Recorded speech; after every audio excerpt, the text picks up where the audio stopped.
Oke, selamat malam semuanya. Sekarang Rakit TV ya. Malam ini kita ditemani oleh owner dari Rakit TV yang akan membantu kita dalam rakitan PC kali ini. Totalnya sedikit. Komponennya apa saja yang akan kita gunakan? Pertama, ini PC full set ya, sama keyboard, sama monitor, dan udah jadi aja kita pakai. Kita akan menggunakan motherboard dari Faro H81 untuk Intel generasi 4 dan kelima GA 1150. Kita menggunakan Faro agar upgradable ke depannya, karena user yang minta sekarang menggunakan SSD SATA untuk storage, dan kedepannya dia bisa menambahkan M.2 NVMe, jadi biar lebih cepat ya. Ini udah support M.2 NVMe. Chipsetnya dia H81. Motherboard ini bisa kalian dapatkan dengan harga segini. Kemudian kita menggunakan power supply dari Faro Prime EasyMax 500 watt yang udah ada sertifikasi 80 plusnya. Namun dengan harga segini, sebenarnya kita kurang yakin dengan sertifikasi 80 plus yang dia punya. Namun power supply ini, dengan rakitan komponen yang kita gunakan saat ini, dia sudah cukup mampu menopang prosesor sama komponen yang lainnya. Jadi ini sudah jauh lebih dari cukup ya. Ditambah power supply ini udah RGB juga, sama dia juga udah full kabel hitam ya. Jadi tidak ada tuh kabel warna-warni. PSU ini bisa kalian dapatkan dengan harga segini. RAM-nya kita menggunakan RAM dari Samsung 8GB 4x2. Ini sebenarnya bukan dari HyperX Fury, hanya saja menggunakan versi dari HyperX Fury. Di sini juga tertulis ya DDR4. Ini sebenarnya bukan DDR4, ini DDR3. Namun ini menggunakan heatsink DDR4 dari HyperX Fury. Ini RAM Samsung. Harga RAM seperti ini bisa kalian dapatkan di harga segini. Storage-nya kita menggunakan SSD SATA 3 dari Vigen Platinum 256GB. Dia udah sangat cukup untuk instalasi aplikasi yang akan digunakan si pengguna PC ini. Ditambah dia udah memiliki kualitas atau durabilitas yang cukup baik, dan juga SSD controllernya. Jadi di harga segini dia udah cukup worth it lah. Kalian bisa dapatkan SSD Vigen Platinum 256GB di harga segini. Kemudian di sini kita menggunakan cooler dari Jonesbo untuk mendinginkan si prosesor yang akan kita gunakan nanti. Jonesbo CR1200 sudah cukup ya untuk mendinginkan Core i5 yang akan kita gunakan nanti. Dia mempunyai dua pipa yang akan langsung bersentuhan dengan permukaan prosesornya. Kalian bisa dapatkan cooler Jonesbo CR1200 di harga segini. Kemudian untuk storage tambahan kita menggunakan harddisk 500GB dari Seagate Barracuda yang bisa kalian dapatkan dengan harga segini. Untuk prosesornya kita menggunakan Core i5 4590, ada di sebelah sini, dan bisa kalian dapatkan dengan harga segini. Tray. Sebelum ke monitor, kita akan lanjut ke casing. Casing di sini kita menggunakan Armageddon Aquaron yang stylenya aquarium kayak gini, karena requestan dari pembeli juga. Dia pesen yang warna black, yang warna hitam. Casing seperti ini ada beberapa warna ya, ada yang putih, ada yang hitam, sama ada yang warna pink. Tiap-tiap warna itu memiliki harga yang berbeda. Kita sudah buatkan reviewnya dan unboxingnya. Dia untuk micro IPS. Casing ini sudah memiliki dua sisi tempered glass. Side bagian panel kanannya dia udah tempered glass. Kemudian untuk front depannya dia juga udah tempered glass kayak gini. Untuk build quality-nya dia juga udah kokoh. Dia support VGA card sampai segini. Casing ini bisa kalian dapatkan di harga segini. Untuk yang warna hitam. Untuk menopang casing ini kita menggunakan 3 fan RGB, belum ARGB yang akan kita pasangkan. Kalian bisa dapatkan di harga segini. Keyboardnya kita menggunakan keyboard dari Rexus RGB yang udah satu set. Ini sangat rekomendasi sih, karena Rexus ini udah ada mouse-nya sama ada mousepadnya. Build quality-nya kita juga sudah buatkan konten unboxing dan reviewnya. Rekomendasi di harganya. Kalian bisa dapatkan keyboard seperti ini di harga segini. Untuk monitornya, kita menggunakan AOC 24G2SP yang sudah 165Hz. Kita juga udah buatkan unboxing sama reviewnya untuk monitor ini. Monitor ini bisa kalian dapatkan di harga segini.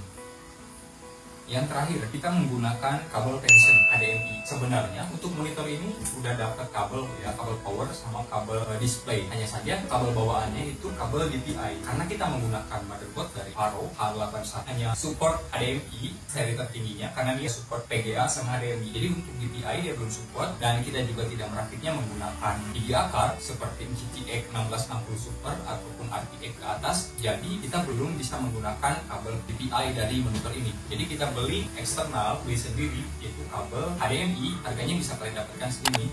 Tentunya menggunakan kabel seperti ini, refresher dari monitor yang kita beli yaitu 165 Hz tidak akan terpakai seutuhnya ya, karena kabel HDMI itu hanya sampai di 144 Hz. Mungkin ada yang tersedia tapi saya tahu lagi HDMI hanya nyampe ke 144 Hz. Jadi mungkin kedepannya si pengguna PC bisa upgrade tambahkan video card dan dia bisa memaksimalkan komponen ini. Sebenarnya rakitan ini kalian bisa tambahkan biar lebih lengkap lagi ya. Komputer itu kan perlu suara. Kalian bisa menambahkan sekitar 195.000 dan Nubo NS38.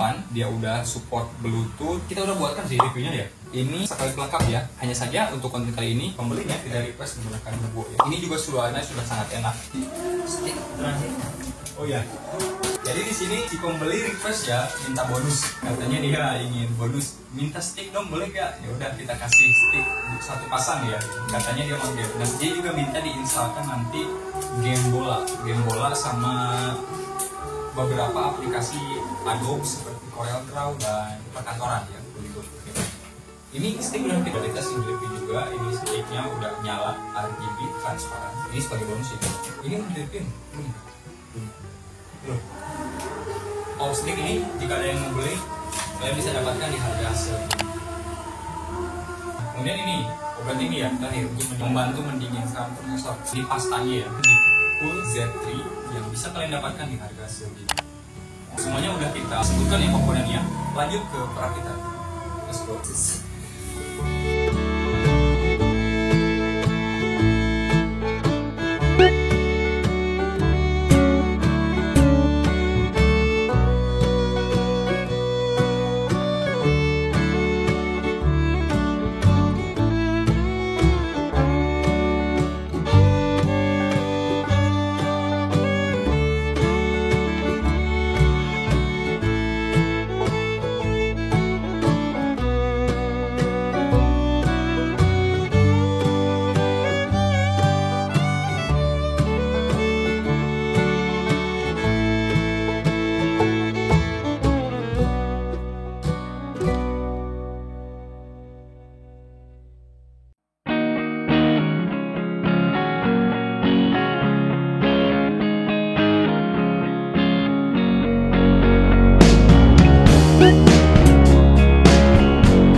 Looks-nya seperti ini, sebenarnya untuk harga masih bisa kalian press lagi, seperti pada SSD-nya di mana kita menggunakan Pigeon Platinum 256GB dengan harga 279.000. Kalian bisa menggantinya dengan SSD 128GB dari RX7 ataupun DST dan sejenisnya dengan harga yang jauh lebih murah sekitar 141 ribuan.